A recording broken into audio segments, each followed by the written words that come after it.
Are you planning to settle, study, or work in Spain? Or your flight's booked, your accommodation sorted, you got all your documents, but have you got your documents translated? This last step is an incredibly important part of Spanish bureaucracy. And not only is getting your documents translated important, making sure you have the correct type of translation is important too. In this video, I'm joined by Lola Giralt, who is a sworn translator from Hisparos Translations. We're going to talk about the different documents and administrative processes that typically require translation here in Spain. We'll also talk about the importance of sworn translations here in Spain, and we'll give you some tips to save both time and money to ensure a smooth and efficient translation process to avoid making costly mistakes.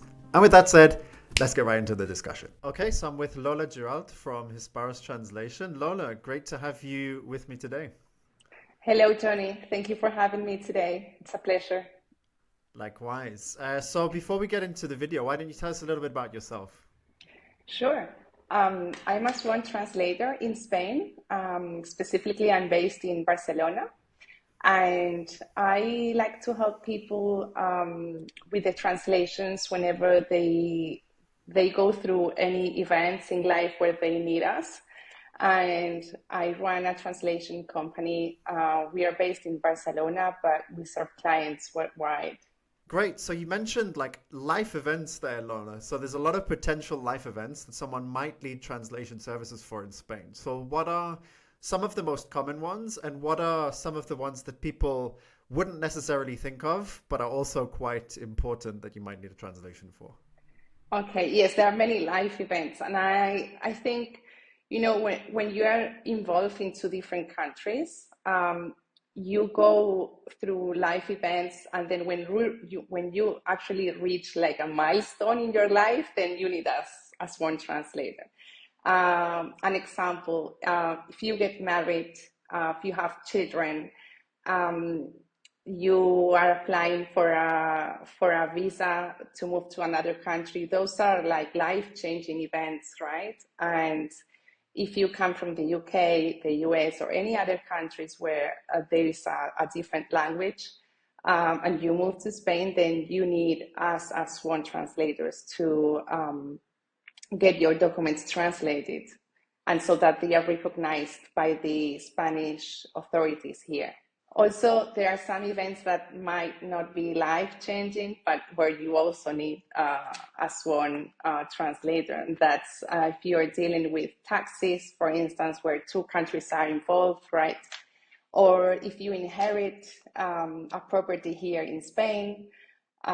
Those are also events where for sure you will need some documents translated, and they will need to be certified by a sworn translator in Spain. Yeah, the last two are good ones because I mean, all of the ones before that you mentioned, it's something that is planned and that, someone can prepare for in advance, but, an inheritance or something like that, it might come a little bit out of the blue. So being aware that you might need a translator can be very handy there, to not catch you off guard with extra costs or extra processes that might come through that. That's right. And also because, if you are using a translator that is not certified in Spain, and you sort of, you hire someone in your home country and you just need to be prepared in advance, then when you submit the documents here, they will be automatically rejected because the Spanish authorities will make sure that you have used a certified translator approved in Spain, so that the translations are automatically recognized here. So that's something to take into account before you hire a regular translator. Hmm. Yeah. And let's talk a little bit more about certified translators in Spain, or sworn translators. So what is the difference between a sworn translator or certified translator and someone who's not? Yeah, that's a very good question. So basically, a regular translator can be anyone that um, has studied translation, or that it's they just work as translators because they know two different languages and they're specialized in any certain field, right? But they are not recognized by a government or a public authority that will make the translations valid for official purposes. So that is the main difference, and what can turn a process into approval or rejection automatically. Yeah. So it essentially adds kind of a stamp of legal validity on the translation. That's right. We have a stamp bearing our appointment number, and our translations need to be not only stamped, but they will be signed by us and with a certification statement stating that they are accurate and that they are according to the original. So that's what makes this translation so special, let's say, because they will have a valid, they will be used for official purposes and they will be valid automatically. So there is no need to go to a notary public afterwards or go to a court. You know, that happens in some countries where they do not have this this figure of the official translator. So that's the way it works here. You hire as one translator, and the translations will be automatically validated by the authorities. And in Spain, is the need for translation, would you say it's higher, lower, or about the same as other countries from your knowledge or from speaking to people in your network? Yes, so the Spanish administration is quite strict with the sworn translations that they receive. At the same time, they have created this system so that once you hire a sworn translator, you don't need to go through any other processes after that. So in some countries, you need to go first to a translator, then you need to go to a notary public so that they certify the translation, right? That is time consuming, and it involves more money as well. So the Spanish authorities will make it mandatory to hire as one translator. At the same time, it solves many things because that's the last step of the process. You get the translation and that's about it. Okay, great. And so how do you see the role of the sworn translator playing a role going forward in Spanish society and for people coming to the country? Do you think there'll be higher demand, greater demand based on evolution in, you know, like government policy or migration trends, for example? I think there is an increase in demand right now because of the digital nomad visa.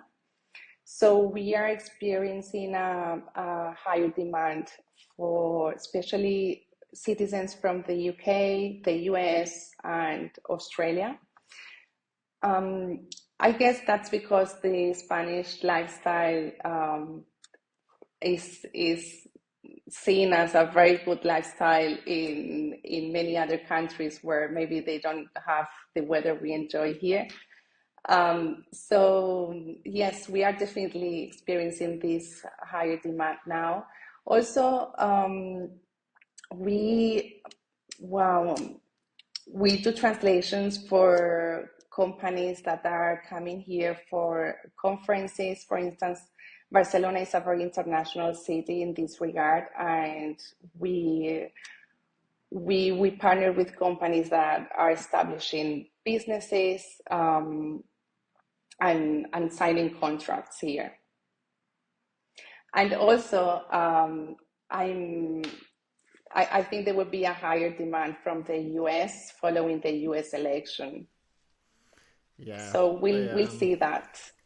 yeah, I mean, even like the days after, like I saw videos of mine about moving abroad, spike in views. So I think, yeah, there is Right. certain demand. There's a certain demand. Definitely, I mean, generally as well, like the digital nomad visa in particular being a popular route for people to move to Spain. But I think, yeah, That's it's right. certainly quite metaphorically and literally quite a hot country in terms of people wanting to come That's here. right. I Yeah. think also Spain is receiving many investors, and in the field of real estate investments, we also translate quite a lot. People investing in second homes here in Spain, you know, they live for 7 to 9 months in their home countries, and then they come here for 3 to 4 months, especially to the islands, Balearic Islands or the Canary Islands. We are seeing that a lot as well. And do you think that now that it's on the, well, it's going through Congress as we speak, kind of the removal of the property investment route for the Golden Visa, do you think that there'll be less demand for translation through property investment? Or do you think that people will still be invested, but it will just be for different types of property?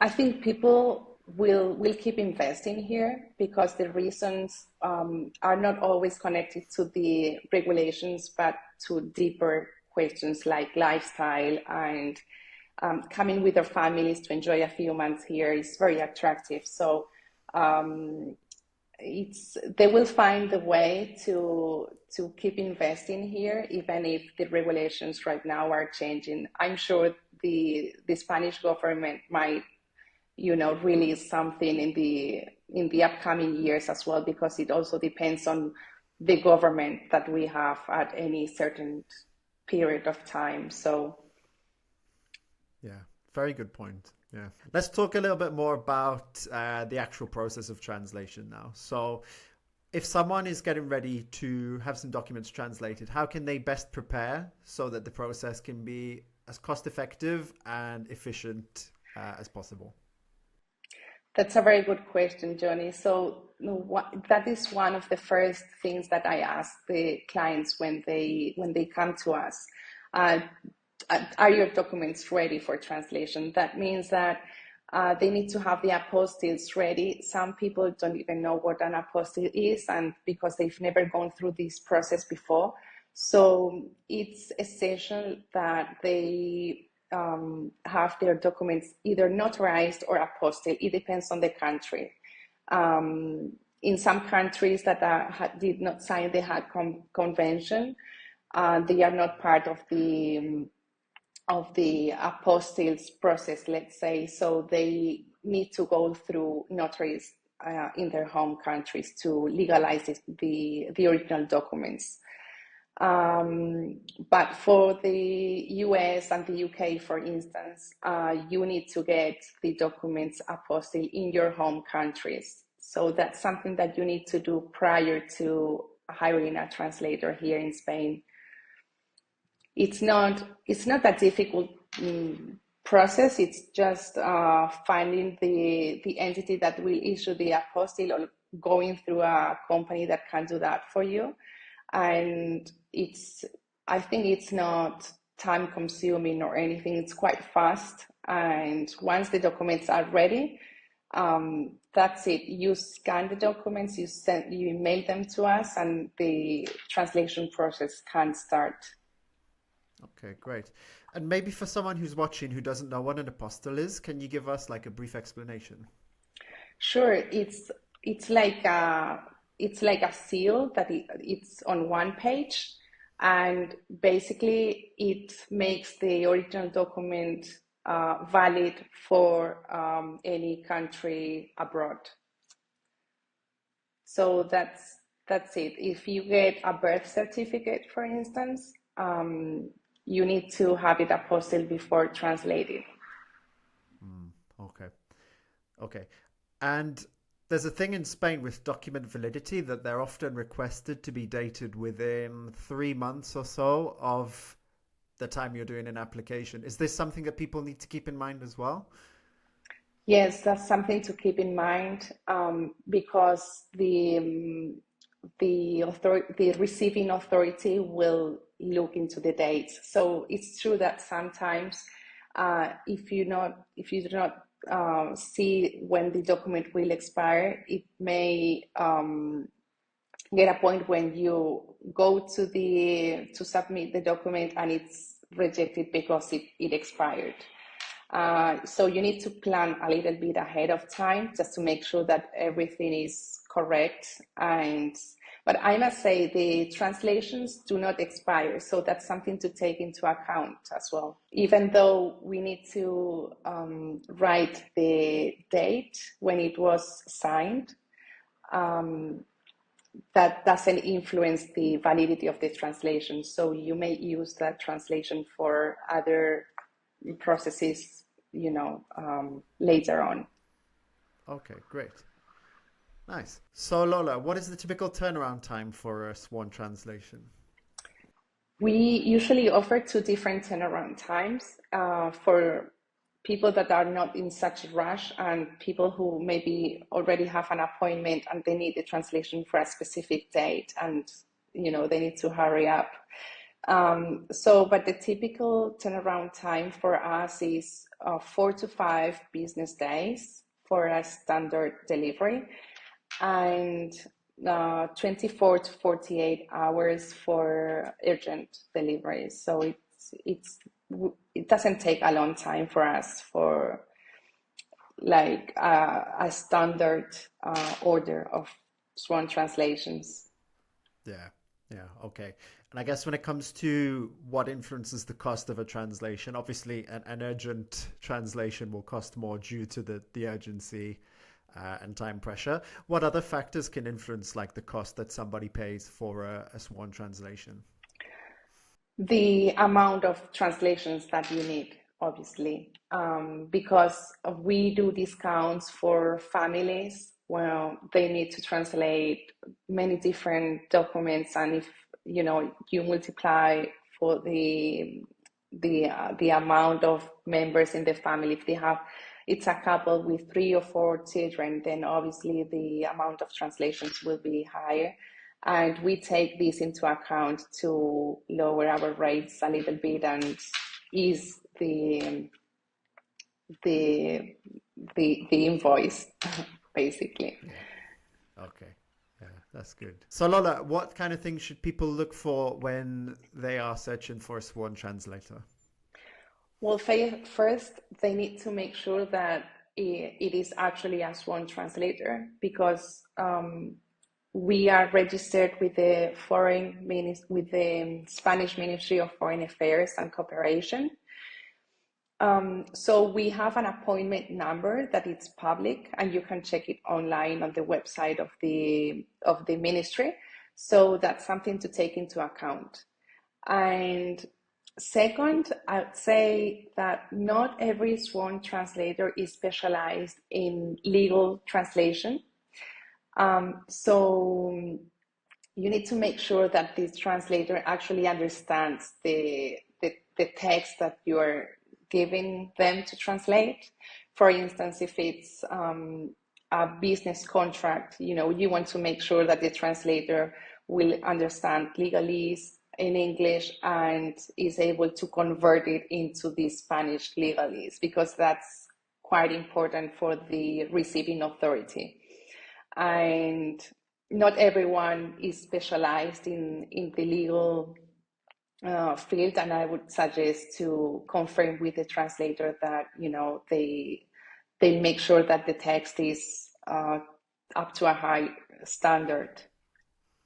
Yeah, great. And of course, Lola, you've obviously got your own translation firm.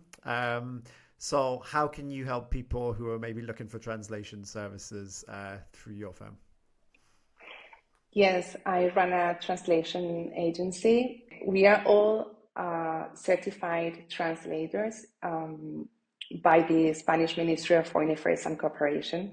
We cover many languages, not only English. And I think that's important, because when we receive clients that are partners with people from other parts of the world, so let's say a US citizen with a Brazilian citizen, we make sure that we cover the different cases and that we can help both of them.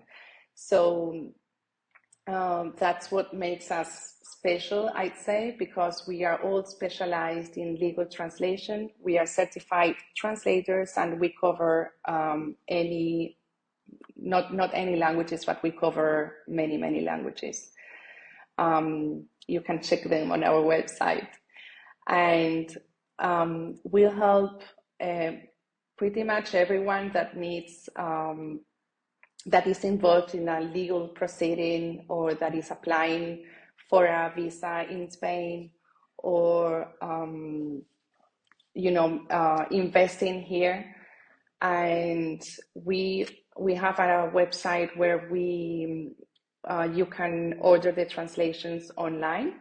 So the system is very easy. Just upload the document, select the number of pages that you need translated, and the system will automatically give you 2 different quotations based on delivery times. Well, that's convenient for anyone that is, looking for a swan translation in any part of the world. Yeah, great. And if you use the affiliate link in the video description, guys, you will get a discount on the services with Hisparos Translation as well. So be sure to check that out. And with that, Lola, thank you very much for your time. It's been a great and very interesting session. And so, yeah, thank you. Thank you, Johnny. So beyond this video interesting and informative, guys, be sure to check out my link in the video description and claim your 10% discount off translations with Hisparos Translations. Leave a comment and let me know which documents you've had to get translated here in Spain and how your experience has been during the process. Until next time, I'll see you on the next one, and let's get this money.